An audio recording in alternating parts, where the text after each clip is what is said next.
میں نے مشورہ مان لیا اور بنگالی لڑکا ایک بار پھر نفرت بھری نگاہیں مجھ پر ڈالتے ہوئے وہاں سے چلا گیا۔ ایئرپورٹ کی بلند و بالا عمارت پر پرچم ستارہ ہلال پوری آب و تاب سے لہرا رہا تھا۔ میں چھاونی روانہ ہو گیا۔ جو دوست مجھے ایئرپورٹ پر لینے نہ پہنچ سکے شام کو آفیسر میس میں آئے، بڑے اتفاق سے ملے، اپنی غیر حاضری کی معافی مانگنے لگے۔ رسمی گفتگو کے بعد مشرقی پاکستان کی صورتحال زیر بحث آئی تو انہوں نے اس غیر مناسب موقع پر، جبکہ حالات دگرگوں ہو رہے تھے، مشرقی پاکستان میں تقرری پر مجھ سے ہمدردی کا اظہار کیا۔ اس کے علاوہ چند پند و نصیحت سے بھی نوازا۔ نمونے کے چند موتی حاضر ہیں۔ یہاں عملی طور پر مارشل لا کا کوئی وجود نہیں ہے۔ گھرداری کے لیے ہرگز بھاری بھاری چیزیں نہ خریدنا، کیا معلوم کب اور کن حالات میں یہاں سے بستر گول کرنا پڑے۔ اپنا روپیہ پیسہ شہر کے کمرشل بینک کی بجائے چھاونی کے نیشنل بینک میں رکھوانا، اور ہاں، اپنے پیش رو کے فلیٹ میں ہی ٹکے رہنا۔ یہ صندوق نما فلیٹ بڑا محفوظ ہے، اس میں کوئی شرپسند آسانی سے بم نہیں لڑکا سکتا۔ میرے خیال میں یہ سب وہم تھے، ورنہ کسی بنگالی کو کیا پڑی کہ وہ میرے گھر میں بم پھینکے۔ صورتحال خراب سے، مگر اتنی تو نہیں کہ چھولے اچانک بڑک اٹھیں۔ میں نے دوستوں کے مشوروں کو نظر انداز کرتے ہوئے مغربی پاکستان سے کومک یعنی میری بیوی بچوں کو بلانے کے لیے تار بھیج دیا۔ چند روز میں وہ پہنچ گئے تو انہیں اپنے مورچہ نما فلیٹ میں متعین کر دیا۔ بچوں کے آتے ہی اگلے روز بنگالیوں کا ایک ہجوم ہمارے گھر پر ٹوٹ پڑا، مگر وہ شرپسند نہ تھے، محض محنت مزدوری کرنے والی عورتیں تھیں جو آیا کے طور پر ملازمت کی خواہش مند تھیں۔ بنگالی عورتیں مغربی پاکستانیوں کے گھروں میں ملازمت کو ترجیح دیتی تھیں، جیسے تقسیم ہند سے پہلے ہندوستانی خانسامے اور بحرے کسی انگریز کے ہاں نوکری کو بہتر سمجھتے تھے۔ دوسرے تیسرے دن یہ معلوم ہوا کہ میری بیوی نے 2 نوکرانیاں ملازم رکھ لی ہیں۔ بظاہر یہ سراسر فضول خرچی تھی، مگر جب بیوی سے جواب طلبی کی تو وہ کہنے لگی، فکر نہ کیجیے، ان دونوں کی تنخواہ ہمارے راول پنڈی والے واحد ملازم کی تنخواہ سے بھی کم ہوگی۔ میں نے فکر کرنا چھوڑ دیا۔ گھر آباد کرنے کے لیے برتنوں کی ضرورت پڑی تو میں ڈھاکہ سے 14 کلومیٹر دور ٹونگی میں پاکستان سیرامکس انڈسٹری گیا۔ راستے میں افلاس اور نداری کے ایسے دردناک مناظر دیکھنے میں آئے کہ ملازمت کی ماری ماری پھرتی آیوں کی بے چینی سمجھ میں آ گئی۔ راستے میں جو عورتیں نظر آئیں ان کے پاس ستر پوشی کے لیے چند چیتڑوں کے سوا کچھ نہ تھا۔ جو مرد دکھائی دیے وہ عموماً کوتا قامت اور فاقہ زدہ تھے۔ ان کی سیاہ جلد میں منڈی ہوئی پسلیاں چلتی گاڑی سے بھی گنی جا سکتی تھیں۔ بچوں کی حالت بڑوں سے بدتر تھی، ان کی ہڈیاں کمزور اور جسم نحیف تھے۔ کمزور ٹانگوں کے اوپر ابھری ہوئی توندیں باہر کو امڑ رہی تھیں۔ بعض بچوں کی کمر کے گرد گندا سا دھاگا بندھا ہوا تھا جس سے ایک گھنٹی لٹک رہی تھی، ان کا یہ واحد کھلونا تھا۔ راستے میں جہاں جہاں رکا بھیک منگوں کے غول مجھ پر ٹوٹ پڑے۔ میں نے محسوس کیا کہ جب بنگال کا عام غریب آدمی مغربی پاکستان کے انتہائی غریب آدمی سے بھی غریب تر ہے۔ مجھے مشرقی پاکستان کی معاشی بدحالی کے بارے میں سنی ہوئی ان باتوں میں وزن نظر آنے لگا۔ میں اپنے آپ کو مجرم محسوس کرنے لگا۔ مجھے خیال ہونے لگا کہ چند روز پہلے میرے دوست شاید ٹھیک ہی کہہ رہے تھے، کیونکہ اگر یہ بھوکے ننگے لوگ انہودہ در انہودہ مشتل ہو جائیں تو واقعی بازار لوٹ سکتے ہیں، چھاونی پر ہلہ بول سکتے ہیں اور میرے گھر میں بم بھی پھینک سکتے ہیں۔ فیکٹری کے دروازے پر ایک لمبا تڑنگا آدمی ملا جو کوٹ پتلون پہنے اور وضع قطع سے پنجابی لگتا تھا۔ اس نے میرے خد و خال سے میرے علاقائی تعلق کا اندازہ لگا لیا۔ وہ مسٹر نیازی تھا جو فیکٹری میں سیکیورٹی اسسٹنٹ کا کام کرتا تھا۔ بڑے تپاک اور محرمانہ انداز میں بات کرنے لگا۔ میں نے جب وہاں آنے کا مقصد بتایا تو کہنے لگا، میری مانیے تو برتنوں کا آرڈر خود نہ دیجیے۔ یہاں کے بنگالی مزدور مغربی پاکستان کے افسروں سے خنث رکھتے ہیں، ان کے آرڈر کے برتن بھی جان بوجھ کر خراب کر دیتے ہیں۔ آپ یہ کام مجھ پر چھوڑ دیجیے۔ ڈھاکہ واپس پہنچ کر میں نے دن بھر کے تجربات ایک پرانے پنجابی دوست سے بیان کیے، خاص طور پر غربت کے دردناک مناظر کا ذکر بڑے پر اثر انداز میں کیا، مگر وہ ٹس سے مس نہ ہوا، بلکہ الٹا بنگالیوں کو ان کی کاہلی اور نااہلی کے لیے کوسنے لگا۔ اس نے نفرت امیز انداز میں کہا، یہ صرف ایک کام میں طاق ہیں، وہ ہے خاندانی منصوبہ بندی کے اصولوں کی بے دریغ خلاف ورزی۔ آپ ان کی غربت کا اتنا اثر نہ لیں، میں آپ کو تصویر کا دوسرا رخ دکھانے کسی دن شہر ڈھاکہ لے چلوں گا۔ کیپٹن چودھری واقعی اپنی پہلی فرصت میں مجھے گاڑی پر بٹھا کر شہر لے گیا۔ پہلے ہم شہر کے شاندار علاقوں میں گھومتے رہے، جن میں state bank, government house, high court, engineer institute, railway station, university campus, Baitul Mukarram, stadium, new market اور ایسی ہی باروب عمارتیں شامل تھیں۔ ان عمارتوں کا چکر لگانے کے بعد کیپٹن صاحب نے اہانت امیز لہجے میں کہا، پہلے یہاں کچھ بھی نہیں تھا، یہ سب کچھ 1947 کے بعد بنا، اور وہ بھی سالانہ سیلابوں، سمندری طوفانوں اور قیامت کے سائیکلونوں کے باوجود۔ ضرورت اس بات کی ہے کہ کوئی شخص زر مبادلہ کے آمد و خرچ کے اعداد و شمار جمع کرے اور مجیب کی طرف سے عائد کردہ اقتصادی استحصال کے الزامات کی کلئی کھول دے۔ میں کیپٹن چودھری کی باتیں سن کر سوچنے لگا کہ اگر یہ سب کچھ سچ ہے اور حقائق مجیب کے خلاف ہیں تو پھر ڈر کس بات کا؟ اس کے علاوہ مجیب کا توڑ مولانا بشانی بھی تو ہیں، وہ ایک بااثر اور متوازی جماعت کی قیادت کر رہے ہیں، اور ہاں، دائیں بازو کی کئی جماعتیں بھی تو مجیب کے خلاف ہیں جو اکثر و بیشتر ملک کے دونوں بازوؤں کے درمیان اسلامی رشتے پر زور دیتی رہتی ہیں۔ بھلا ان حالات میں مجیب کس طرح منمانی کر سکتے ہیں؟ اگر اس سب کا سب سے بڑا ہتھیار رائے عامہ ہے تو اس کا اندازہ تو انتخابات کے بعد ہی ہوگا۔ دیکھیے انتخابات میں کیا ہوتا ہے۔ الیکشن کے لیے سیاسی سرگرمیوں پر 1 جنوری 1970 سے پابندی اٹھا لی گئی۔ سال نو کا خیر مقدم بائیں بازو کے طلبہ کی جماعت نے آدھی رات کو مشعل بردار جلوس سے کیا، جس میں انہوں نے سرخ انقلاب کے نعرے لگائے۔ ان کی حریف جماعت ایسٹ پاکستان اسٹوڈنٹ لیگ نے، جس کا علاقہ عوامی لیگ سے تھا، اگلے روز ایک جلسہ میں یہ اعلان کیا کہ ہماری نجات کا راز 6 نکات میں ہے، صرف 6 نکات میں۔ دائیں بازو سے تعلق رکھنے والے طالب علموں نے اپنا کوئی زور نہ دکھایا۔ سیاسی جماعتوں میں عوامی لیگ، جماعت اسلامی اور نیشنل عوامی پارٹی باشانی گروپ بہت سرگرم تھیں۔ عوامی لیگ نے اپنی انتخابی مہم کا آغاز 11 جنوری کو پلٹن میدان میں ایک عظیم الشان جلسے سے کیا۔ یہ جلسہ تنظیم اور تعداد کے لحاظ سے بہت کامیاب رہا۔ اخباری اصلاحات میں وہاں لوگوں کا ایک ٹھاٹھے مارتا ہوا سمندر تھا۔ تعداد کے علاوہ گفتار و افکار کے لحاظ سے بھی یہ اجتماع یادگار تھا۔ اس سے خطاب کرتے ہوئے شیخ مجیب الرحمان نے واشگاف الفاظ میں کہا کہ بنگالیوں نے 1956 کے دستور میں برابری کے اصول کو تسلیم کر کے سخت غلطی کی تھی۔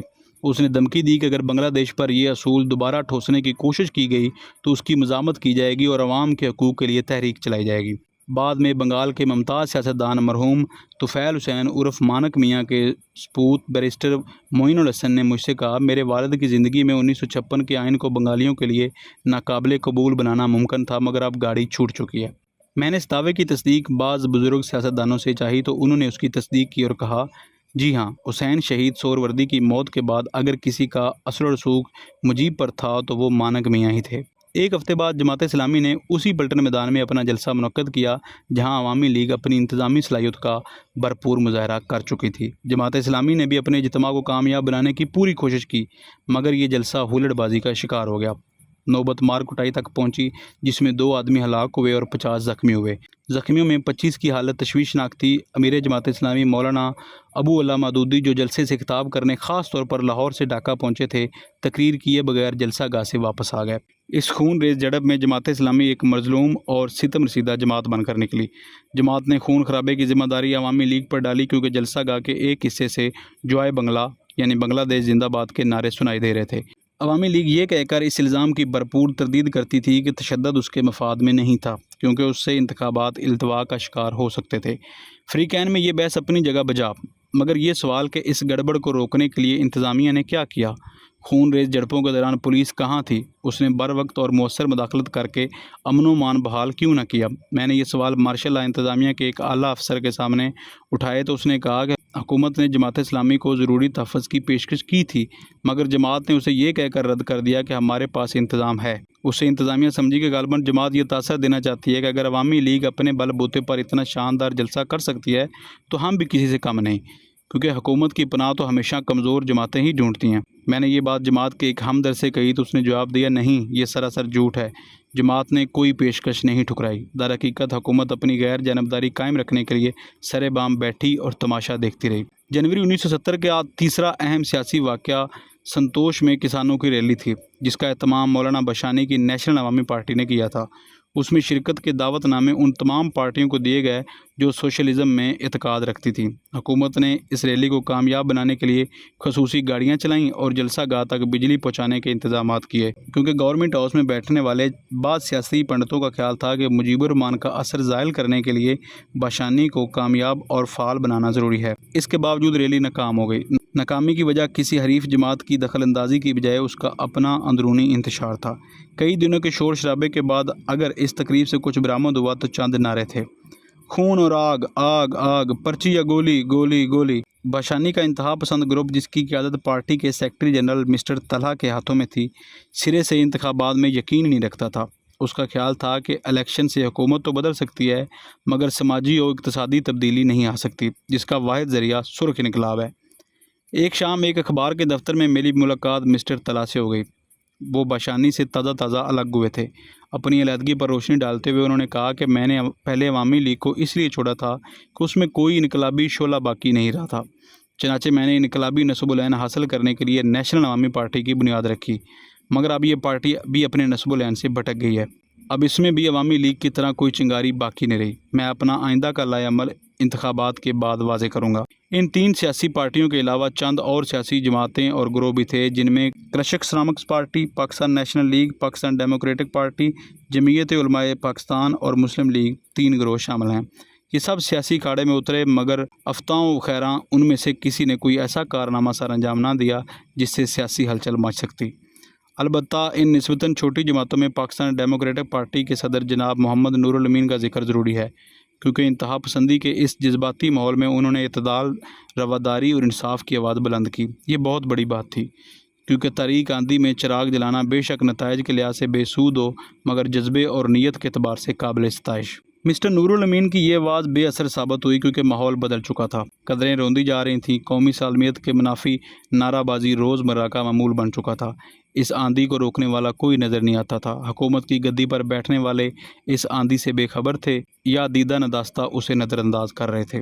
سیاسی صورتحال کا جائزہ لینے کے بعد میں اقتصادیات کے وڈیروں اور بنگال کے دانشوروں کی طرف متوجہ ہوا، کیونکہ میرے خیال میں یہ دو طبقے کسی ملک کی سیاسی تقدیر بدلنے میں خاموش مگر اہم کردار ادا کرتے ہیں۔ تجارتی حلقوں میں مسٹر رحمان، مسٹر احمد، مسٹر بھوئیاں اور چند دوسرے حضرات سے ملاقاتیں ہوئیں۔ ان کا زور بیان اس بات پر ٹوٹتا تھا کہ جناب مغربی پاکستان میں جتنی ترقی ہوئی ہے، مشرقی پاکستان کے پیسے سے ہوئی ہے۔ اس سلسلے میں عوامی لیگ کی زیر سرپرستی چھپنے والا لٹریچر کا اکثر حوالہ دیتے، جس میں دعویٰ کیا گیا تھا کہ پاکستان کی مجموعی آمدنی کا 60% حصہ مشرقی پاکستان سے حاصل ہوتا ہے، مگر اس پر قومی آمدنی کا صرف 20% ہی خرچ ہوتا ہے۔ اس کے برعکس مغربی پاکستان قومی آمدنی کا صرف 40% کماتا ہے، مگر آمدنی کا 75% کھا جاتا ہے۔ اعداد و شمار کے علاوہ یہ حضرات بعض عملی دشواریوں کا بھی اکثر ذکر کرتے اور روزمرہ زندگی سے ایسی مثالیں دیتے کہ سارا تجارتی نظام مضحکہ خیز نظر آتا۔ مثلاً وہ یہ کہتے کہ ایک جہاز مشرق وسطیٰ سے ربڑ وغیرہ لے کر چٹاگانگ روانہ ہوتا ہے، پہلے سیدھا کراچی جاتا ہے، پھر کراچی سے چٹاگانگ آتا ہے، جس سے کرایہ بھی بڑھتا ہے اور وقت بھی زیادہ لگتا ہے۔ اس طرح فوج کے استعمال میں آنے والی چھل جالیاں عموماً پٹسن سے بنتی ہیں۔ پٹسن کی فیکٹریاں یہاں ہیں، مگر پہلے سے تیار شدہ مال رنگائی کے بہانے مغربی پاکستان بھیجا جاتا ہے اور پھر واپس منگوا کر یہاں کے یونٹوں کو دیا جاتا ہے۔ معلوم ہوتا ہے کہ کوئی چیز اس وقت تک مشرقی پاکستان کے لیے مناسب نہیں سمجھی جاتی جب تک اس پر مغربی پاکستان کی مقبولیت کی مہر ثبت نہ ہو جائے، خواہ یہ تجارتی مال ہو، سیاستدان ہوں یا انتظامیہ کے افسر۔ ذہنی اور فکری معاذ پر بھی کیفیت تشویشناک تھی۔ چند ذاتی تجربے پیش کرتا ہوں۔ پڑھے لکھے لوگوں میں جس شخص سے سب سے پہلے رابطہ قائم ہوا وہ پاکستان کونسل برائے قومی یکجہتی کی ڈھاکہ شاخ کے ڈائریکٹر تھے۔ وہ میری خواہش پر مجھے سینٹر کی لائبریری دکھانے لگے۔ چلتے چلتے آرٹ سیکشن کے سامنے رک گئے، شیلف سے ایک اعلیٰ طباعت والی خوبصورت کتاب نکالی اور بنگالی لہجے اور نفرت سے کہنے لگے، ذرا ملاحظہ ہو، راولپنڈی میں ہمارا ہیڈ آفس ہمیں کیا بھیج رہا ہے؟ یہ قومی دولت کا سراسر ضیاع نہیں تو کیا ہے؟ کیا آپ نے کسی بنگالی شاعر کے بارے میں بھی اس پائے کی کوئی کتاب شائع کی ہے؟ ان کی برہمی کا باعث مرقع چغتائی تھا، جس سے یکتائے روز شاعر اسد اللہ خان غالب کے منتخب اشعار کی مصور ترجمانی کی گئی تھی۔ لائبریری کے اس چکر میں ایک جگہ وہ اور رکے اور شیلف کی طرف انگلی اٹھاتے ہوئے کہا، یہ سارا شیلف تمہارے قائد اعظم سے متعلق کتابوں سے بھرا ہوا ہے، زور تمہارے پر تھا، جس کی چبھن مجھے محسوس ہوئی اور میں ٹیس کو دل میں سمیٹ کر واپس چلا آیا۔ چند روز بعد مجھے فلم سینسر بورڈ ڈھاکہ کی میٹنگ میں ایک اور یادگار تجربہ ہوا۔ یہ میٹنگ بلانے کا مقصد چربا فلموں کی روک تھا، جس کا اکثر مواد فلموں اور ناولوں کی شکل میں کلکتہ سے آتا تھا۔ اس اجلاس میں ڈھاکہ کے فلمی صنعت کے تمام نمائندے یعنی پروڈیوسر، ڈائریکٹر، فنکار اور رائٹرز موجود تھے۔ صدر مجلس نے ابتدائی کلمات میں قومی وقار اور اخلاقی اقدار کے نام پر سرقہ اور چربا کی لعنت ختم کرنے پر زور دیا۔ تمام حاضرین سے تعاون کی اپیل کی۔ اس پر فلم انڈسٹری کے بااثر ڈائریکٹر، جو خود اچھے رائٹر بھی تھے، اپنے ساتھیوں کے جذبات کی ترجمانی کرنے کے لیے کھڑے ہوئے۔ انہوں نے فرمایا، پاکستان کی فلمی صنعت کے بارے میں ایک اعلیٰ سطحی مذاکرہ پہلے ہی یہاں منعقد ہوا تھا، جس میں یہاں کی فلمی صنعت کے مفاد میں یہ فیصلہ کیا گیا تھا کہ حکومت اس کی نشو و نما کے روایتی سرچشمے میں مداخلت نہیں کرے گی۔ میں ماشاء اللہ انتظامیہ کو مشورہ دوں گا کہ وہ حکومت کے اس فیصلے پر قائم رہے اور اس کی طرف ہمارا دروازہ کھلا رکھے۔ سوچئے تو صحیح، آخر ہم اپنے ثقافتی کعبے سے کیسے پیٹھ موڑ سکتے ہیں؟ جلسے کے بنگالی صدر، جس کی اپنی وفاداری مشکوک تھی، میری طرف من خیز نظروں سے دیکھا اور بنگالی دانشور کی نکتہ آفرینی پر اثبات میں سر ہلاتے ہوئے اجلاس برخاست کر دیا۔ مختلف طبقوں سے تعلق رکھنے والے بنگالی بھائیوں سے رابطہ قائم کرنے کے بعد میں اس نتیجے پر پہنچا کہ مغربی پاکستان اور مشرقی پاکستان کے درمیان ایک وسیع ذہنی خلیج حائل ہو چکی ہے۔ سوال یہ تھا کہ یہ خلیج توڑی جا سکے گی یا اس کا نتیجہ کچھ اور ہوگا۔ میرا ذہن 25,000 فوجیوں کی طرف گیا، جن کو مشرقی پاکستان میں قومی سالمیت کی حتمی گارنٹی سمجھا جاتا تھا۔ آئیے ذرا دیکھیں کہ ان فوجیوں کی ذہنی کیفیت کیا تھی۔ اگلے پارٹ میں چیپٹر 2 یعنی کہ ریڑھ کا کینسر بیان کیا جائے گا۔